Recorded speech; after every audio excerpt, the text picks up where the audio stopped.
Tenang. Ayo kita bisa maju terlebih dahulu. Ayo maju. Maju teman-teman.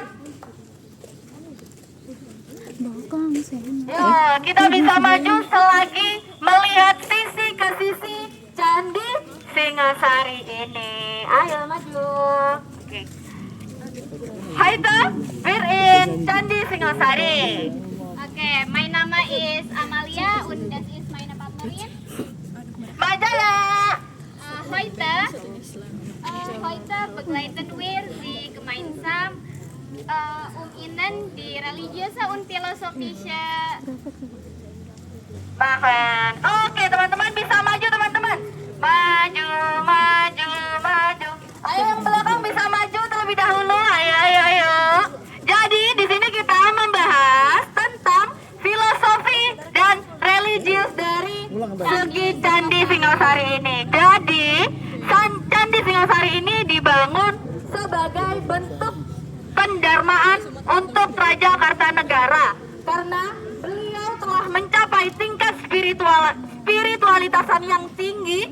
Jadi hubungan antara manusia, Tuhan, dan alam semesta beliau itu sudah selaras. Begitu Pak Amalia? Benar sekali. Boleh maju teman-teman? Ayo yang belakang bisa mengikuti kita. Boleh maju. Ayo sekalian teman-teman. Sekalian kita melihat sisi ke sisi dari Candi Prambanan ini. Oke Kak Amalia, lanjutkan. Oke, dan Candi Singosari ini menggambarkan dua ajaran besar dari Hindu Siwa dan Buddha Mahayana, di mana itu menunjukkan adanya nilai toleransi dan harmoni. Dan kita dari sini kita dapat melihat bagaimana masyarakat dapat hidup dengan damai dalam perbedaan. Betul sekali. Jadi candi ini beraliran Shiva ya teman-teman. Candi ini memiliki acuan Dewa Shiva. Jadi candi ini adalah simbol dari tingkat spiritualitasan seorang manusia yang tinggi antara manusia, alam semesta, dan Tuhannya. Jadi dia sudah masuk dalam tahap transendental, yaitu penyatuan dengan ilahi seperti itu. Selanjutnya. Dan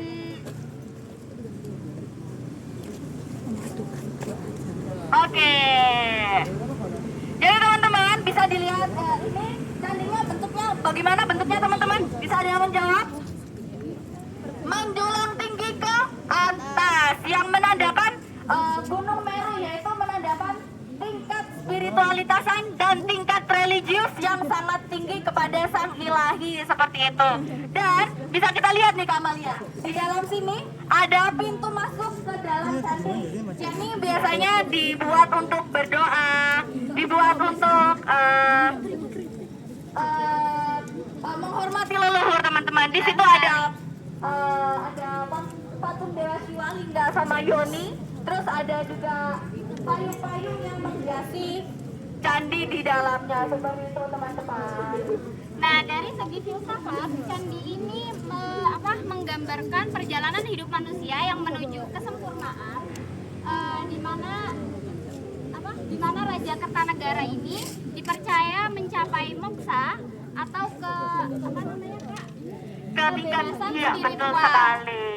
Jadi ini teman-teman, saya jelasin ya Kak, moksa itu apa? Dari teman-teman wisatawan juga ada yang tahu moksa itu apa? Nggak tahu ya Kak? Oke, saya jelasin. Moksa itu adalah kebebasan dari duniawi. Jadi karmanya Raja Kartanegara ini sudah selesai. Di kata lain dia sudah tidak mengalami reinkarnasi lagi. Jadi dia itu sudah menyatu jiwanya, sudah terbebas dari duniawi seperti itu Kakak. Apakah ada pertanyaan untuk moksa? Nah, oke, Danke, lanjut. Oke, dan selanjutnya di Candi Singosari ini terdapat konsep raja. Ada yang tahu apa itu konsep raja? Nggak tahu. Oke, nggak tahu. Jadi konsep raja itu maksudnya Candi Singosari ini bukan sebagai makam, melainkan sebagai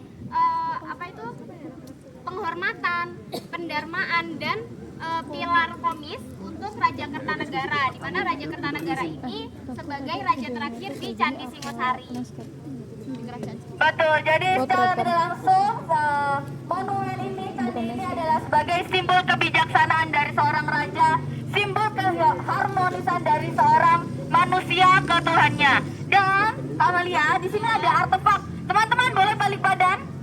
Balik badannya? Oke.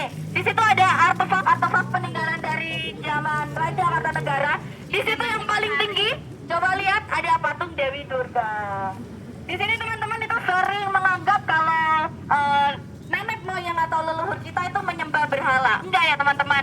Jadi itu adalah salah satu bentuk dari energi atau salah satu bentuk dari simbol Tuhan, energinya seperti itu teman-teman. Jadi para leluhur itu menyembah memang Tuhan yang Maha Esa, bukan dari berhala seperti itu. Jadi berhala ini hanya simbol seperti itu teman-teman.